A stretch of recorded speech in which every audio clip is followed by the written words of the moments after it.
Hey butterflies, it's time to get up and move and adapt to your new wings and fly above life's challenges. You were created to soar and manifest the glory of God. Don't you know it's time? It's time for you to walk in your purpose. So no matter where you are in your journey, whether you're a caterpillar in the cocoon or if you're already transformed into a beautiful butterfly, remember, the Lord has already given you His power and every good and perfect gift that is needed to overcome any obstacle that may come your way. So butterflies, rise up and fly high. You're watching Transparency with Janet Sykes. Hello, butterflies. I'm Janet Sykes. And on this week, I have another entrepreneur, and I can't wait for you to hear her story. And so without delay, I'm going to have her introduce herself and tell you a little bit about her business. Hi there, I am Ranti Collins. I'm with COVA Realty, which is my brokerage. The name of my business is Abundant Life Realty. I help families buy and sell homes.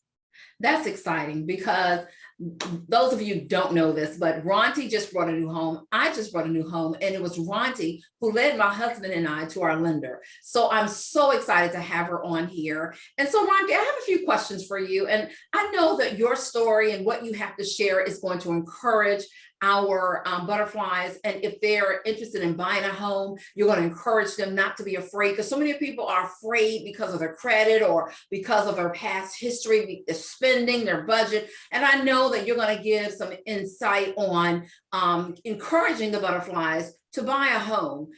So because I know that's the first step in gaining wealth is owning your own property. So without further delay, Ranti, I have some questions for you. And so my first question is, when did you first discover that God had called you to entrepreneurship? Ooh, good question. So I would say around 2015, that was when I had my fourth child.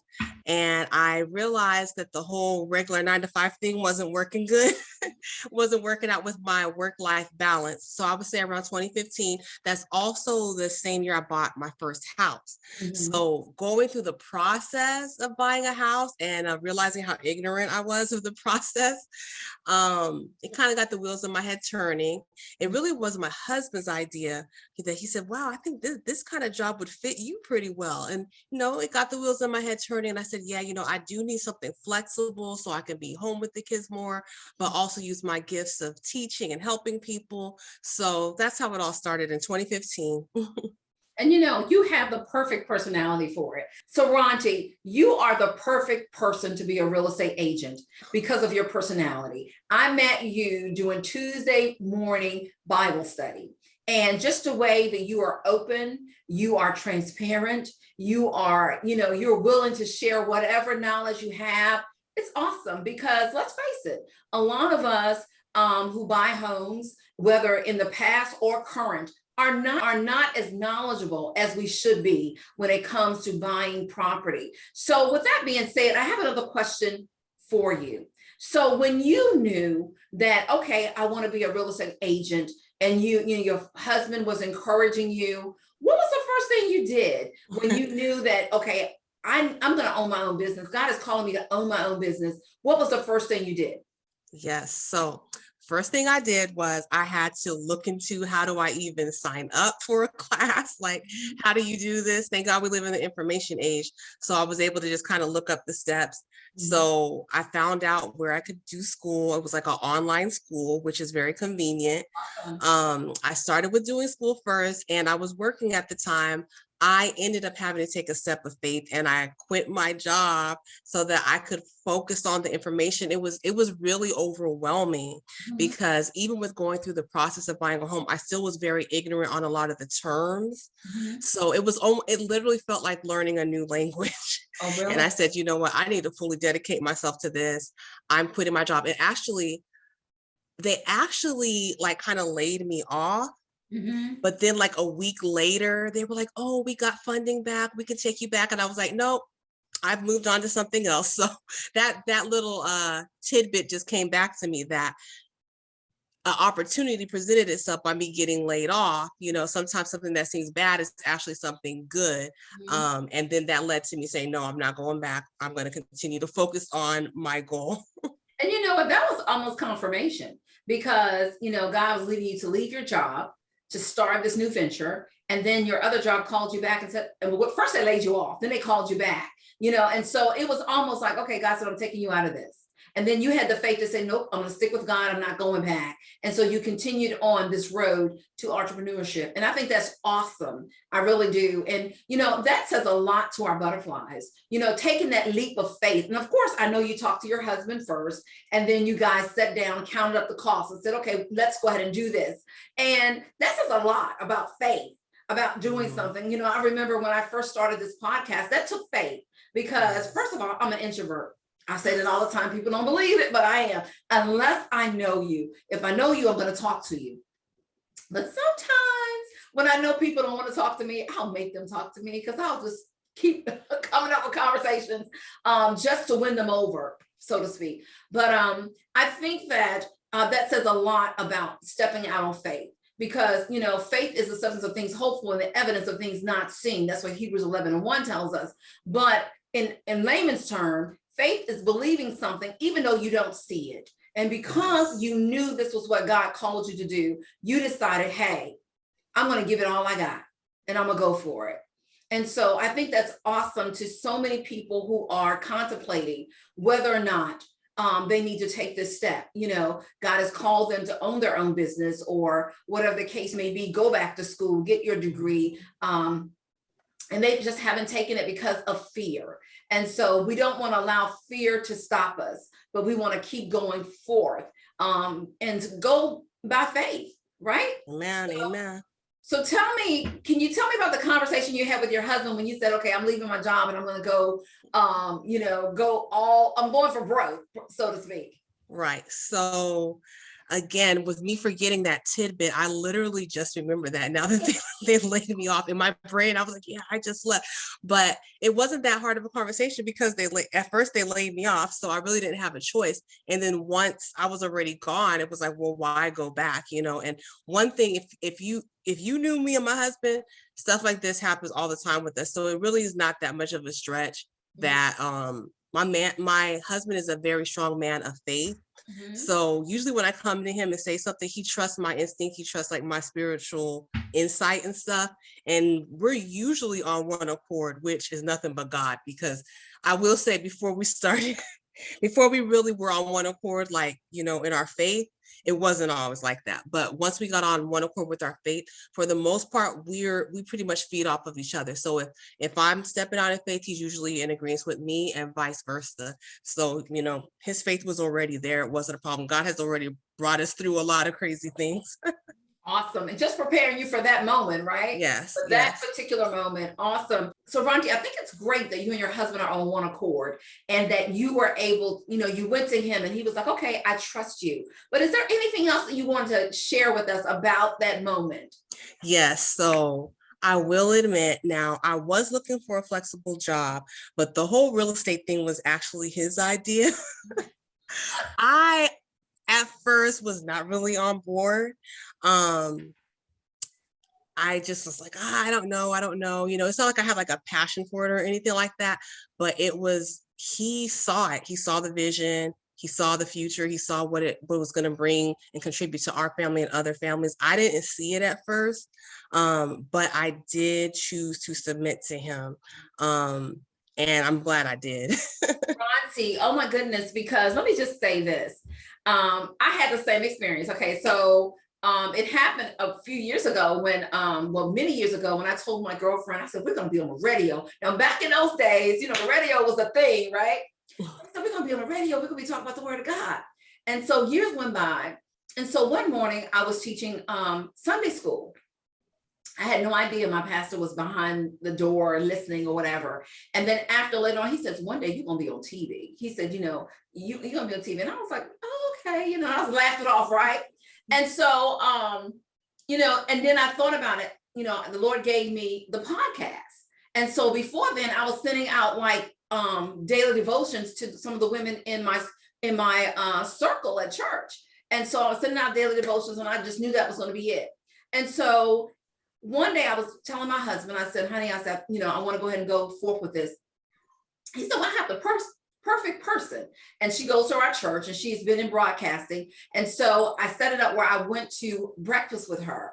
And I was telling her my idea, and she was the one that pushed me along with my husband. Because I was like, oh yeah, I need more time. I'm going to do this. I need to get ready. And she was like, no, you need to go ahead. And I was like, yeah, what are you waiting on? So just like your husband pushed you, my husband pushed me along with Alyssa. Alyssa at our church, she was the one that pushed me too. And so she held my hand, and even she's still a part of my team even to this day.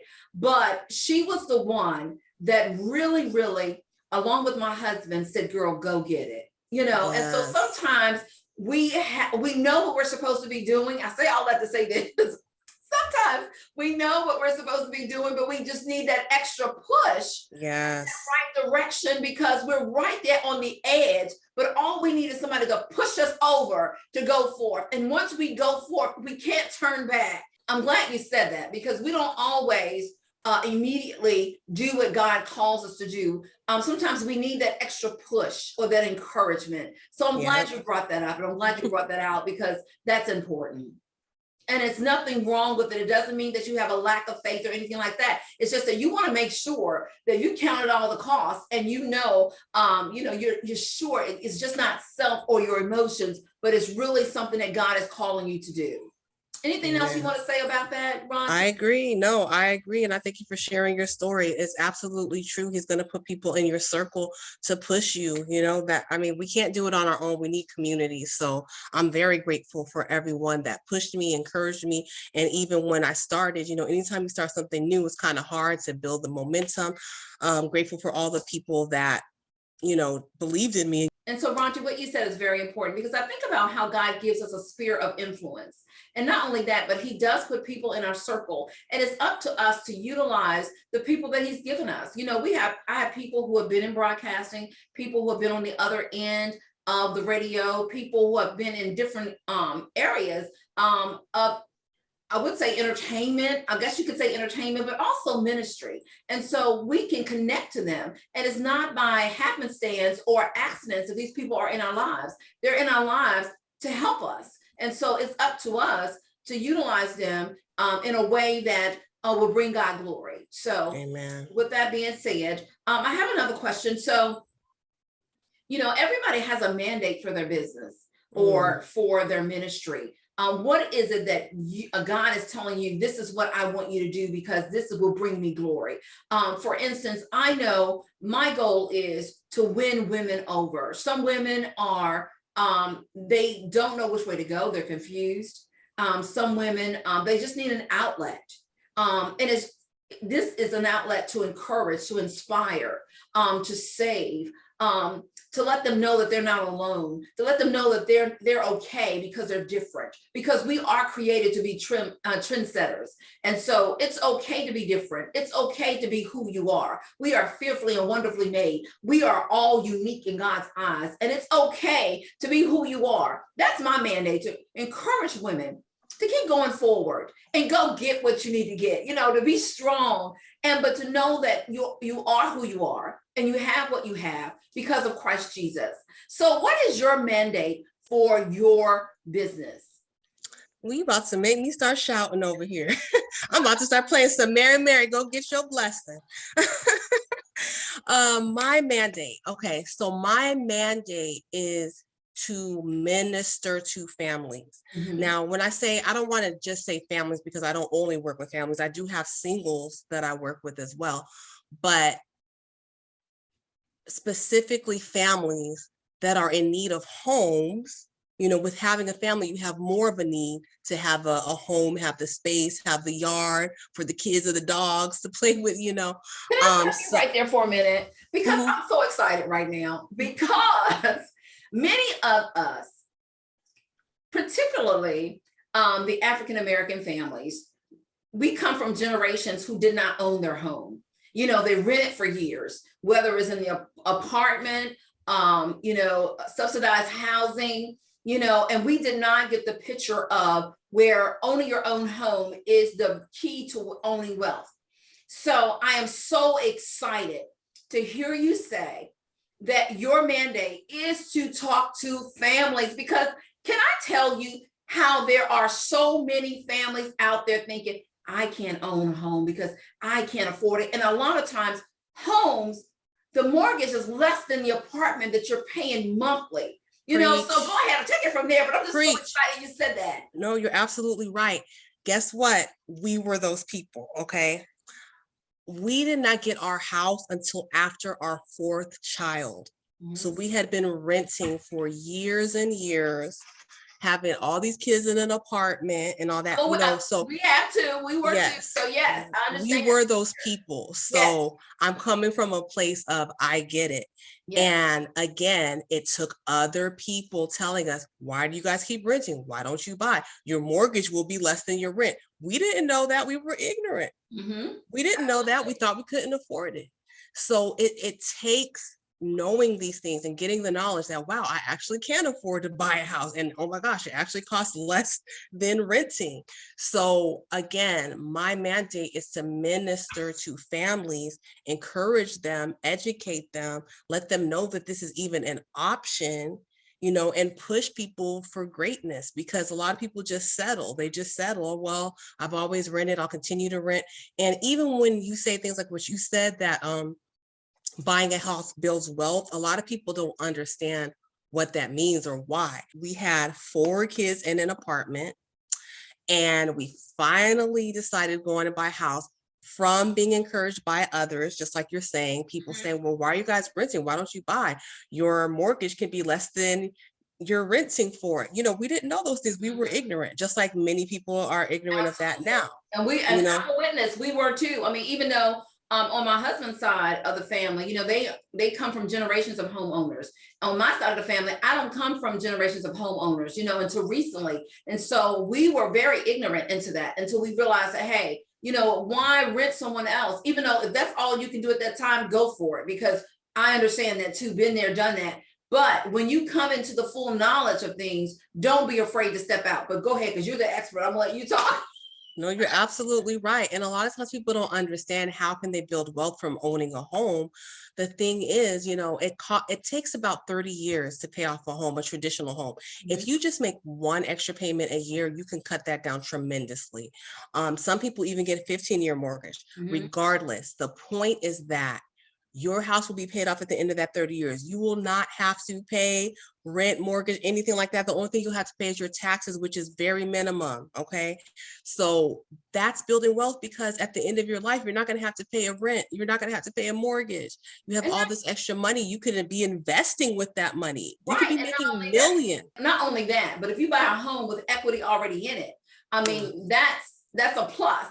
And think about the inheritance you're leaving for your children and your children's children, you know, but having this property already paid for. So, I mean, it's just so many different avenues that will open up for you for butterflies if they are homeowners. And so it is so great to hear you say that you talk to families, because there are so many people right now, butterflies, listen to this, who can afford a home, but you've just been afraid to step out. But guess what? It's 2022. You don't know unless you try. And so the first thing you can do is go see a lender and see what you qualify for, and then see what you need to work on in order to qualify for a home. Now, I'm not going to say anything else. I'm going to let Ranti do all the talking. But Ranti, what would you tell a family if they're saying, you know what, I really want to step out and see if I can afford a home? What would you tell them? I would tell them exactly what you just said. The first step is to get in touch with the lender. Even myself, like as you stated, we just bought again recently. So when we got our second house, which was like our upgrade house, because our family was growing and we needed more space, we did not think we were able, we didn't think we were ready. We ended up, I said, okay, I'm going to just call the lender and just see where we're at. Like you said, see where you're at. They can either tell you you're approved for this much, or they could tell you you need to do A, B, and C to get approved. I was expecting A, B, and C. Instead, he said, you're approved for this much. And it was a lot more than I thought. Won't he do it? So you don't know. It's not going to hurt to talk to a lender. It's not going to hurt. Just see where you stand. And if you're not ready, they will tell you what you need to do to get ready, and they'll give you an approximate time frame. So that is my main thing. Talk to a lender. And especially if you plan on working with me, I would like for you to get in touch with me and let me put you in touch with my lender, which is actually the lender that Janet used, and she had a great experience with him.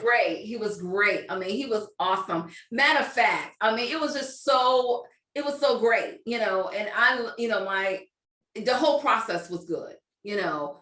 It was just an easy process. It went by fast. I mean, I was thinking it's going to take forever to get a house. It did not take long at all. And then 30 days, y'all, 30 days. And then to come to the table, and we're thinking we're going to have to pay one thing, and they giving us a check back. I'm like, yes, won't we do it? So yes. So it's great, you know, and to get the house that I wanted, you know, not something that I had to settle with, but something that I wanted, my family wanted, was great.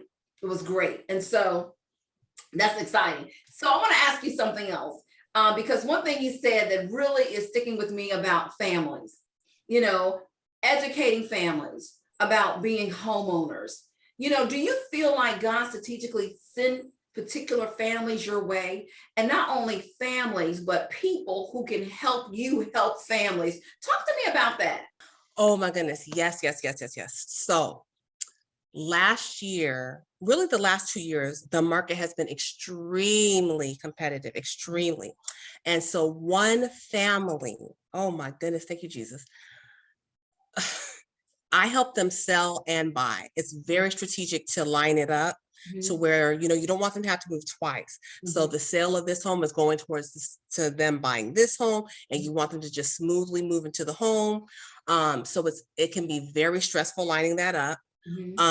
They were in the process of where their house was actually under contract, the house that they lived in that they were selling.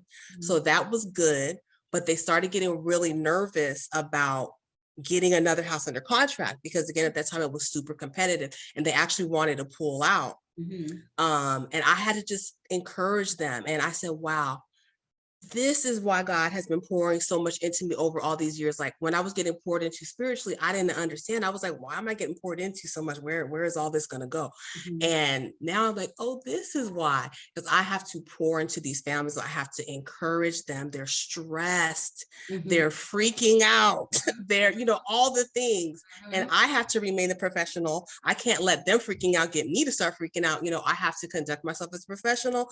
I have to help them calm down. I have to reassure them. And then by the grace of God, most of the families I work with are people of faith as well, and they don't mind me praying with them and talking to them on a spiritual level, because that's usually what I have to do. It's like literal spiritual warfare, helping them get to that next level, because I'm sure you've heard new level, new devil. Right. As they're trying to reach that new level, they're getting attacked spiritually from every direction. The enemy does not want you to, you know, rise up to the next level.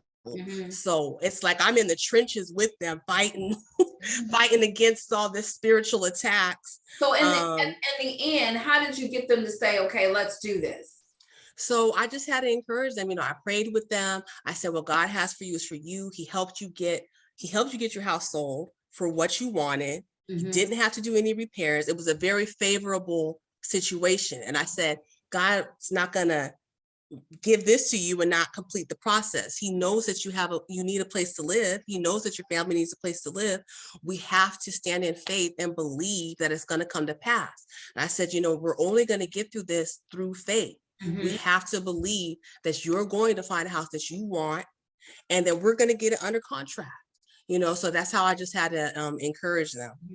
And so were they able to sell their home before they moved into the new house? Yes, it worked out perfectly. They sold it. They were able to stay there until the house they were buying closed, and it was a smooth transition. So have you ever been in a place where you had the husband and wife not on the same accord? Maybe the wife was ready to buy, the husband was hesitant, or the husband was ready to buy and the wife was kind of hesitant. How did you handle that? Well, I try not to get into like marital disputes.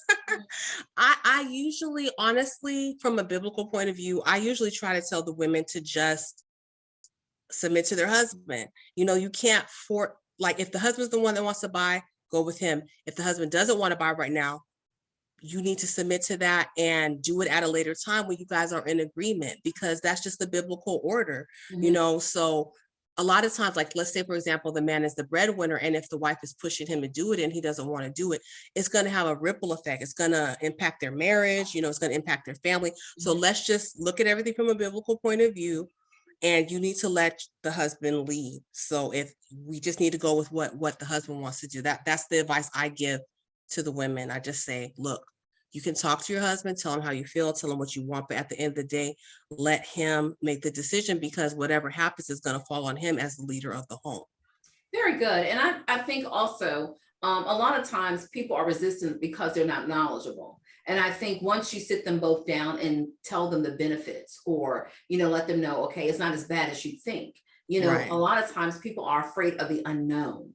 You know, Right. they've heard horror stories about being homeowners or the process. And really the process wasn't as long as people say. I mean, like I said, it went by so fast with us. I mean, it's just a matter of how fast you're going to get those documents into the lender. Exactly. You It's know? usually on you. But you know what? You're absolutely right on that note. It is about education.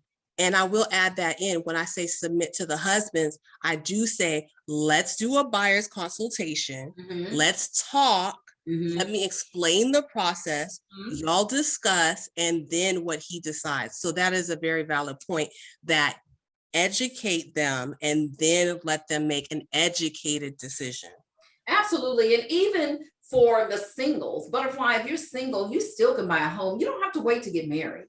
Okay. You can be a homeowner right now. And so even with those people who are single, I mean, there are nice condos, how single family homes that they can purchase as well. Tell me about a time when you had to work with a single individual. How did that go?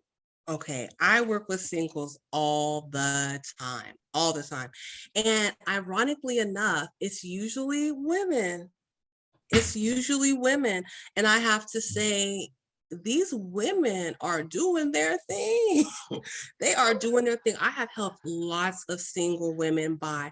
Now, I will say that working with singles, I feel like I do have to guide them a little bit more, with them not having necessarily, you know, the husband's input. I feel like I do have to give more input than probably I do with those that aren't. But oh my goodness, they're doing amazing. These single women are holding it down. They're buying houses, like you said, townhouses, condos, even some single family. Now, I will say that it's not necessarily because they can't afford a single family house, but a lot of people like to lean towards townhouses and condos because they don't want to do all that yard work, which I get. Absolutely. So it's all about what you want. If you want a Right. single family home, go on with your best self. I like, even myself, I like to hire people to cut the grass and stuff, because Yes. Hello. listen, Yes. listen, first of all, you're stimulating the economy, you're Yes. pouring into another small business, Yes. and ain't nobody got time for that. Right. No one, I mean, it's better to just hire somebody, especially when you have a busy, life. I mean, just go ahead and just bless somebody else's business. You know, there's so many lawn companies out here that will come do your lawn, will landscape it and all that good stuff for you. Why not just invest in their business? Yep. That's the way I see it anyway. So I hear you Mhm. say that you're called to families. So my next question is, how has your business, or how has what you're doing benefited your community? Yes, yes, yes. Okay, so again, bringing it back to the families with, you know, having the yard. I mean, something as simple as that. You know, some people never had a yard. You know, just the memories alone of having a yard, having the cookouts, having the family over, building that family core, getting back to, you know, my whole thing is, in our community, we need to build stronger families, build stronger nuclear families, build stronger community, Mhm. build stronger extended family, get back to the whole cousin thing. What's going on with people don't even know their own cousins nowadays, you know? Building that lifestyle back, that we're not on our own doing this. You know, even I think there's a new wave going on of people kind of combining households, which I think is amazing and great. For example, I have a friend, her and her sister, they're both single moms. Why should two single moms struggle in two separate households when they can combine resources? I mean, people are doing things like that. And I really think that that's something we need to do. We should not be out here struggling. Let's combine our resources. Let's come together as a community. Let's buy properties together. Let's invest together. We're better together, period. You know, and that's what I try to teach people about building together, buying together, building generational wealth, teaching their kids, you know. So that's what it's all about. So I hear you say that what you're doing in your community is educating and teaching them ways where you can buy a home, or if you can combine your income together, of families coming together under one roof, to make life easier and beneficial for both parties. It's a benefit. You know, and what you said about community, it reminds me of our realtor. She, even though she sold us a home, she still stays connected to us. You know, she still calls. How are you guys doing? Matter of fact, she called last week and said, how are you guys doing? You know, we purchased our home. We didn't expect a gift from our realtor, but she bought us a Ring doorbell. I mean, so things like that. She's invested. You know, she's how things going with the HOA. You know, when we first moved in, I didn't see anything wrong with it, but our HOA said our mailbox needed to be changed, you know, and so we looked at everybody else's mailbox next door. We're like, okay, it looks the same. But it's something about that HOA. They'll find something. And so she made sure she reached out to the other homeowners that had our home before, and they replaced the mailbox. And so, you know, she looked out for us, and she's continually, you know, staying a part of our lives. So that community piece is, you know, that realtor is almost like a part of your family, because especially if they stay connected, you know, they're checking on you, making sure, okay, I know you made a great investment, but how are things going? Is there anything I can do to help you? And with that being said, it makes you want to tell others about that realtor. And so that's why I have you on here today, Ranti, is because you were instrumental in our purchasing of our new home when you sent us to the lender. And so, and not only that, but I like the way she did it. It wasn't like, okay, I sent you to the lender, so you better come back to me and let me sell you this house. It was none of that. It was almost like, again, she was open to educate us, to tell us where to go. And then we took it from there. And so who wouldn't want to be connected to a person like Ranti? Because she's invested. She's invested with our people, no matter what nationality you are. But as women from all over, we want to be trendsetters. Whether you're single, whether you're married, you want to own your own property. You know, even if it's just a small beginner home, you know, you start somewhere and then you build upon it. Your first home don't have to be your forever home. So let's talk about that, Ranti, about that starting small and building up. What can you tell them to encourage our butterflies on who's watching? Listen, I will testify about myself. So before we bought our first house, we were in an apartment in a good area. We were encouraged to buy. Once I understood the importance of buying, we actually had to take a step back to take a step forward. We ended up purchasing a house in a not that great neighborhood.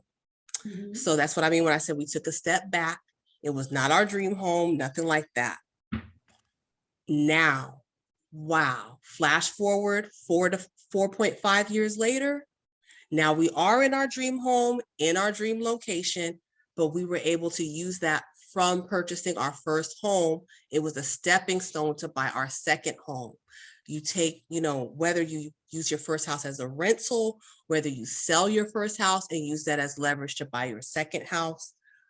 Like you said, that first house does not have to be your dream house. Do not despise small beginnings. Absolutely. And like I said, we took a step back to take a step forward, and now we're where we want to be. Very good. So do you have any, Ranti, do you have any classes? What do you do to educate your potential buyers? Is there something where they just come to you, or do you have classes set aside for them to come to?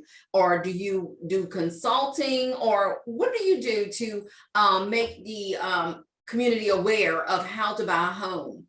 Yes, I do buyers consultations, and I do buyers and sellers consultations. So I have the documents already prepared. As soon as they tell me they're interested, I'll email them some documents and we'll set up a time to either we can meet in person or we could do a virtual meeting. We could do Zoom, Skype, whatever you're comfortable with, FaceTime, or if you just want to do a regular call, whatever they're comfortable with. And then so they already have the documents to review and kind of familiarize themselves with. And then when we do talk, they can refer to it. And I basically break down the document to them and explain the whole process to them. As far as sellers, you know, a lot of times people will want me to just come look at their house, do a CMA, which is basically a comparative market analysis, saying what do I believe their home would sell for. And then I break down the numbers, because it's not, oh, my house is going to sell for this much, I owe this much, I take away this much. That's not how it works. There's, you know, fees and stuff associated. So I break the whole thing down for them. If your house sells for this much and you owe this much, and these are the fees, and these are what the fees go to, this is how much you potentially will walk away with. So whether people want to know what they can get for their home to sell, or whether they want to just know the process, I do consultations. They're free, of course. It's just to educate them. And then once they have that information, again, they can come to the conclusion of whether or not now was a good time or not for them to buy or sell. So let me ask you this, Ranti. So what areas do you service? I service the entire 757. Most of my sales are in Newport News, Hampton, and Williamsburg. Okay. But I do service the entire 757. Awesome. So that's good to know. So butterflies, if you are in the 757, don't hesitate to call Ranti. And guess what? On this week, you'll see her video on our Facebook page, and you'll see her contact information as well. So if you are in the 757, even if you're interested, butterfly, do not hesitate to contact my friend Ranti. She is so great, and you will not be disappointed. So Ranti, let me ask you this. Before we go, I'm going to ask you to speak into the lives of our butterflies who are hesitant and give them that push they need to either start their own business or to buy that home, that first home, or if they've been saying, you know, we've been in this home for a long time, it's time to upgrade. And they were like, I don't know if I want to pay that mortgage, that extra $1,000 or $900 or $500. Speak to these butterflies, encourage them on tonight. Yes, yes, yes. So it's all about taking the first step, you know, whether it's taking that class, whether it's talking to the lender to see how much you're approved for, whether it's, you know, it starts with the dream, it starts with the vision. We used to drive around and look at houses. We used to drive around the area. We had a happy place. This is our happy place. Never in my life would have thought we would move to our happy place.